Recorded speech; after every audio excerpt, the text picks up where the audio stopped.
Hello, this is Joe Pryor, the virtual real estate team in Oklahoma, where we specialize in new construction for real estate investors in the Oklahoma City and Tulsa markets.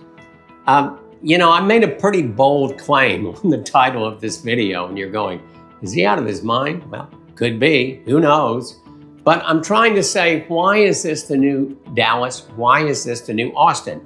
And I think there's some similarities to Oklahoma City and Tulsa to Dallas and also Austin. They're very, very similar cities in a lot of ways. Tulsa, high value culture, beautiful topography. Oklahoma City, the biggest city in the state capital. Everything that's kind of going on here is very, very strong. And what's happened in those markets that I'm mentioning, and it can be other markets besides Dallas and Austin, but that's our view to the south in terms of where our locations are in the United States. But things have gotten very expensive, especially in Austin.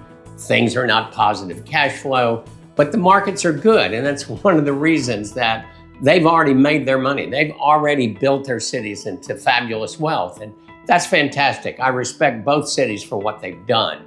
But you know something? Your job is to go where the money is going. Follow the money, as they said in that old movie, or what Wayne Gretzky said about what made him great. I don't skate to the puck, I skate to where the puck is going.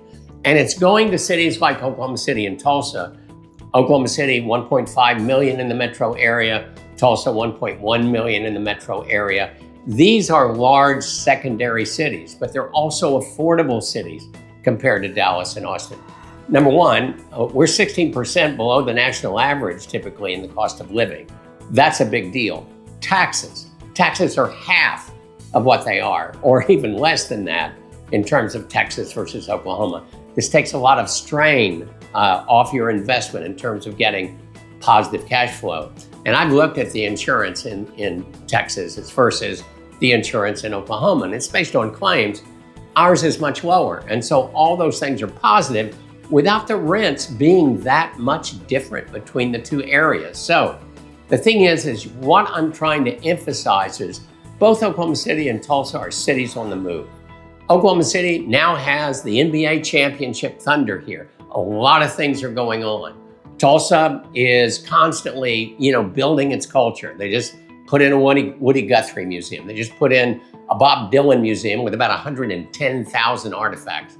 They're cities that are growing. They are cities that have a quality of life, that are affordable, that I think that you need to look at if you're looking at the next Dallas, the next Austin, the next Phoenix, the next Las Vegas, the next Atlanta, whatever it happens to be. You need to look at cities like this because it is where you're going to get positive cash flow, where you have fantastic population growth, which also leads to higher rents, also leads to appreciation on the home. So 7-10 years down later, you have 5 homes. You're basically a real estate millionaire at that point with your equity. This is why I am making this claim. Give me a call, send an email, let's have a Zoom meeting. Let me explain a little bit more detail about this so you understand why I'm making this statement. But I've got 21 years with out-of-state investors, 36 years of selling investors, highly successful. People still are buying from 20 years ago. And I think that's the proof that I need to give you when we have a conversation.